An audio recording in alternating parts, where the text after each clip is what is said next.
दोस्तों नमस्कार, मैं हूं डॉक्टर प्रदीप प्रसन्न। आप सबका वेलकम है मेरे चैनल हिंदी की बिंदी पर। आइए आज हिंदी की बिंदी में कुछ नई बातें सीखते हैं।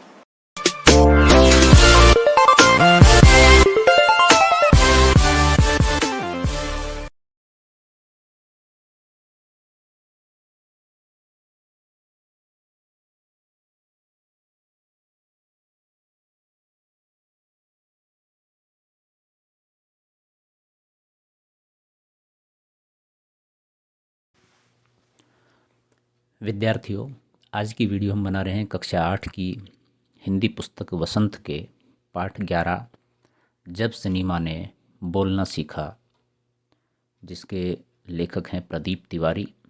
इस पाठ के प्रश्न और उत्तरों को लेकर के इस पाठ की वीडियो हम बना चुके हैं, जिसमें पाठ का वाचन किया है, उसका अर्थ और भाव बताया है।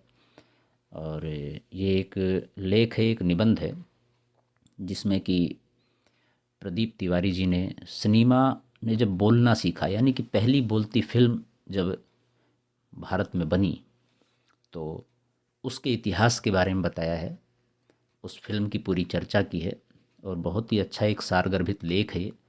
इससे बच्चों आपको परीक्षा में पढ़ने से तो मदद मिले ही, साथ ही साथ आपकी नॉलेज भी बढ़ेगी। फिल्म को लेकर के जितनी उत्सुकता देखने में होती है, उतनी ही उत्सुकता उसके बैकग्राउंड के, उसके पीछे के हिस्से बनने की कहानी को जानने में होती है। तो आइए हम शुरू करते हैं आज की वीडियो। आप देख रहे हैं हिंदी की बिंदी चैनल। पहला प्रश्न है, जब पहली बोलती फिल्म प्रदर्शित हुई तो उसके पोस्टर पर कौन से वाक्य छापे गए? उस फिल्म में कितने चेहरे थे, स्पष्ट कीजिए। तो उत्तर है इसका, देश की पहली बोलती फिल्म के विज्ञापन के लिए छापे गए वाक्य इस प्रकार थे: वे सभी सजीव हैं, सांस ले रहे हैं, 100% बोल रहे हैं, 78 मुर्दा इंसान जिंदा हो गए, उनको बोलते बात करते देखो। पाठ के आधार पर आलम आरा में कुल मिलाकर 78 चेहरे थे, अर्थात काम कर रहे थे। प्रश्न नंबर 2 है, पहला बोलता सिनेमा बनाने के लिए फिल्मकार अर्देशीर एम ईरानी को प्रेरणा कहाँ से मिली? उन्होंने आलम आरा फिल्म के लिए आधार कहाँ से लिया? विचार व्यक्त कीजिए। इसका उत्तर है, फिल्मकार अर्देशीर एम ईरानी ने 1929 में हॉलीवुड की एक बोलती फिल्म शोबोट देखी और तभी उनके मन में बोलती फिल्म बनाने की इच्छा जगी। इस फिल्म का आधार उन्होंने पारसी रंगमंच के एक लोकप्रिय नाटक से लिया। प्रारंभ में बहुत सारी कहानियाँ फिल्मों के लिए थी नहीं, तो जो लोक कथाएँ थी, जो आख्यान थे या जो नाटक थे, उन्हीं को ही रूपांतरित करके, उनसे डायलॉग लेकर के, कथा पटकथा लिख करके फिल्म बनाई है। तो पहली फिल्म भी ऐसे ही नाटक के आधार पर बनी है। प्रश्न नंबर 3 है, विट्ठल का चयन आलम आरा फिल्म के नायक के रूप में हुआ, लेकिन उन्हें हटाया क्यों गया? विट्ठल ने पुनः नायक होने के लिए क्या किया? विचार प्रकट कीजिए। सबसे पहली बात तो यह बच्चों, देखो, प्रश्नों के उत्तर पाठ में ही मौजूद होते हैं, बस उसको थोड़ा सा गंभीरता से पढ़ने की, समझने की आवश्यकता है। कुछ प्रश्न हैं जो व्याकरण वाले आते हैं, जिनके पाठ में बहुत गहराई से छुपे उत्तर हैं, जिसको शायद बच्चा नहीं तलाश पाता, लेकिन दूसरे प्रश्नों के उत्तर आप तलाश सकते हो। फिर भी हम आपको ये मदद इसलिए दे रहे हैं ताकि आप अभ्यस्त हो जाएं कि कैसे प्रश्नों का चयन करें और कैसे उनका उत्तर लिखें। तो उत्तर है, विट्ठल को फिल्म से इसलिए हटाया गया कि उन्हें उर्दू बोलने में परेशानी होती थी। पुनः अपना हक पाने के लिए उन्होंने मुकदमा कर दिया।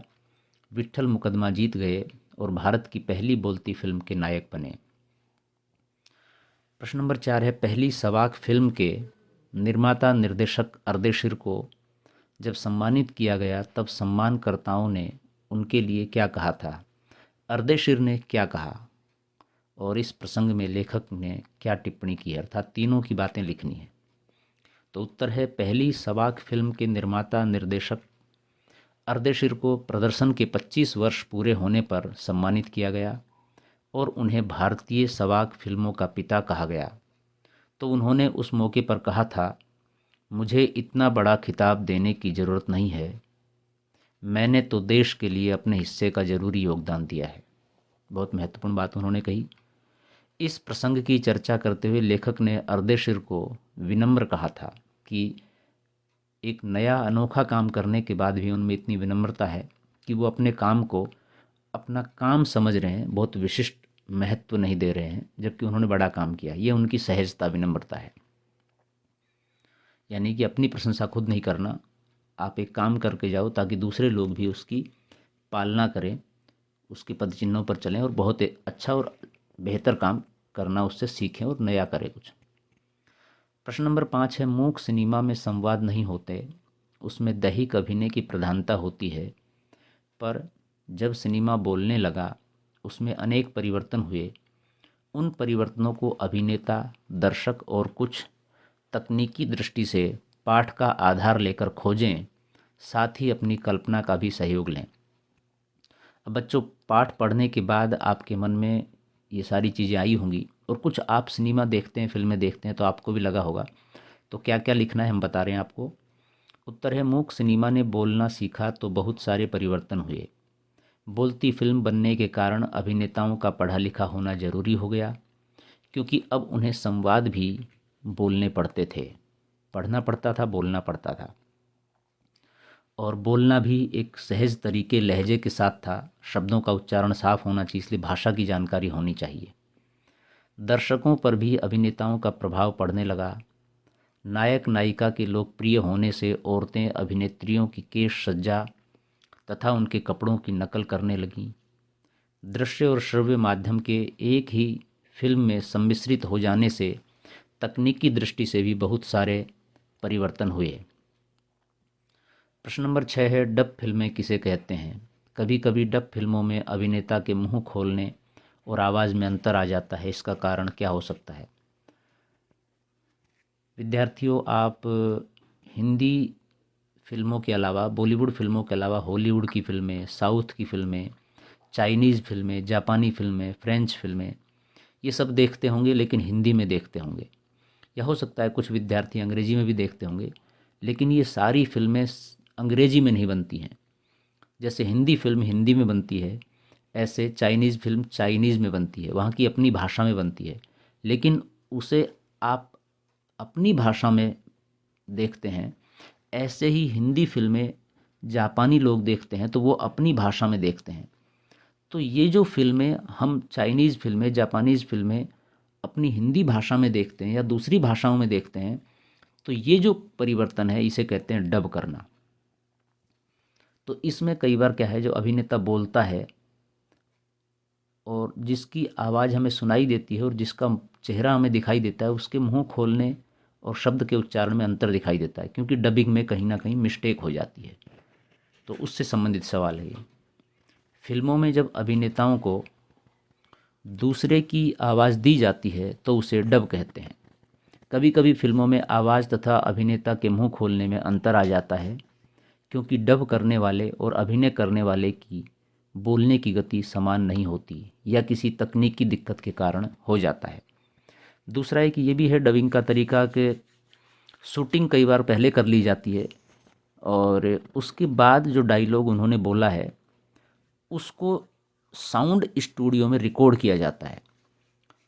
तो उस समय बोलने की गति और शूटिंग करते समय बोलने की गति में अंतर आ जाता है, तो वो भी कई बार प्रभाव को कम कर देता है तकनीकी रूप से।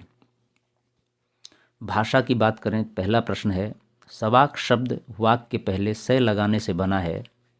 से उपसर्ग से कई शब्द बनते हैं। निम्नलिखित शब्दों के साथ से उपसर्ग की भांति प्रयोग करके शब्द बनाएं और शब्दार्थ में होने वाले परिवर्तन को बताएं। जैसे हित, परिवार, विनय, चित्र, बल, सम्मान। इन शब्दों के आगे से उपसर्ग लगाना है। तो से उपसर्ग लगाने के बाद जो शब्द बनेंगे वो इस प्रकार हैं। हित में से लगाया, सहित। परिवार से परिवार, विनय से विनय, चित्र सचित्र, बल सबल, मान सम्मान। तो से लगाने से प्रभावी बन गया, साथ बन गया, उसका अर्थ ये हो गया, मतलब उसके साथ में है जो, वो बात सामने आ गई।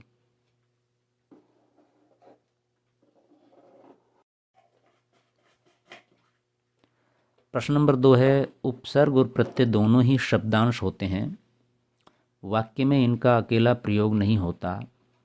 इन दोनों में अंतर केवल इतना होता है कि उपसर्ग किसी भी शब्द में पहले लगता है और प्रत्यय बाद में। विद्यार्थियों, यदि आप उपसर्ग और प्रत्यय को पढ़ना चाहते हैं बेहतर तरीके से, तो हमारे चैनल हिंदी की बिंदी पर उपसर्ग और प्रत्यय को लेकर के अलग से वीडियो बना रखी है।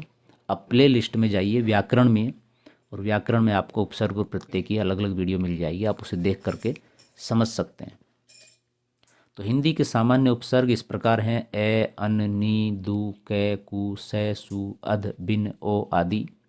पाठ में आए उपसर्ग और प्रत्यय युक्त शब्दों के कुछ उदाहरण नीचे दिए जा रहे हैं। मूल शब्द उपसर्ग प्रत्यय शब्द, जैसे वाक में से लगाया सवाक, लोचना में सु लगाया सुलोचना, फिल्म में कार लगाया फिल्मकार, कामयाब में ई लगाया कामयाबी। तो इस प्रकार के 15 उदाहरण खोज कर लिखिए और अपने सहपाठियों को दिखाएं। तो ये आपका अभ्यास हो जाएगा, आप चीज़ों को समझ जाएंगे। देखिए इस प्रकार हैं: पुत्र में सु उपसर्ग लगाया सुपुत्र, घट में ओ लगाया ओघट, सार में अनु लगाया अनुसार, मुख में आ उपसर्ग लगाया आमुख, परिवार में स उपसर्ग लगाया सपरिवार, नायक में अधि उपसर्ग लगाया अधिनायक, मरण में आ उपसर्ग लगाया आमरण, संहार में उप उपसर्ग लगाया उपसंहार, ज्ञान में अ उपसर्ग लगाया अज्ञान, यश में सु उपसर्ग लगाया सुयश, कोण में सम उपसर्ग लगाया समकोण, कर्म में सत उपसर्ग लगाया सत्कर्म, राग में अनु उपसर्ग लगाया अनुराग, बंध में नी उपसर्ग लगाया निबंध, पका में अद उपसर्ग लगाया अधपका। अब कुछ प्रत्यय के उदाहरण देखते हैं। चाचा मूल शब्द है, एरा इसमें प्रत्यय है, ये जोड़ दिए तो चचेरा बन गया। लेख में कै प्रत्यय जोड़ा तो लेखक, काला में पन प्रत्यय जोड़ा तो कालापन, लड़ में आई प्रत्यय जोड़ा तो लड़ाई, सज में आवट प्रत्यय जोड़ा तो सजावट, अंश में तह प्रत्यय जोड़ा तो अंशतः, सुनार में इन प्रत्यय जोड़ा तो सुनारिन, जल में जय प्रत्यय जोड़ा तो जलज, पर में जीवी प्रत्यय जोड़ा तो परजीवी, खुद में आई प्रत्यय जोड़ा तो खुदाई, ध्यान में पूर्वक प्रत्यय जोड़ा तो ध्यानपूर्वक, चिकना में आहट प्रत्यय जोड़ा तो चिकनाहट, विशेष में तया प्रत्यय जोड़ा तो विशेषतया, चमक में ईला प्रत्यय जोड़ा तो चमकीला, भारत में ई प्रत्यय जोड़ा तो भारतीय। तो विद्यार्थियों, इस तरह से आप दूसरे शब्दों के साथ में भी प्रत्यय और उपसर्ग जोड़कर दूसरे शब्द बना सकते हैं और उपसर्ग और प्रत्यय को सीख सकते हैं। तो ये थी आज की वीडियो। आपको कैसी लगी? जब सिनेमा ने बोलना सीखा, इस पाठ के प्रश्नों के उत्तरों को लेकर के हमने वीडियो बनाई।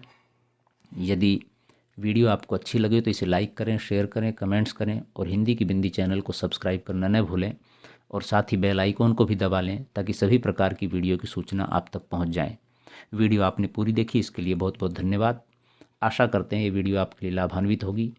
यदि इस वीडियो को लेकर या अन्य किसी पाठ या टॉपिक को लेकर आपके मन में कोई सवाल, कोई जिज्ञासा, कोई प्रश्न हो तो आप कमेंट्स के माध्यम से बताइए, हम उसका समाधान करने का प्रयास करेंगे।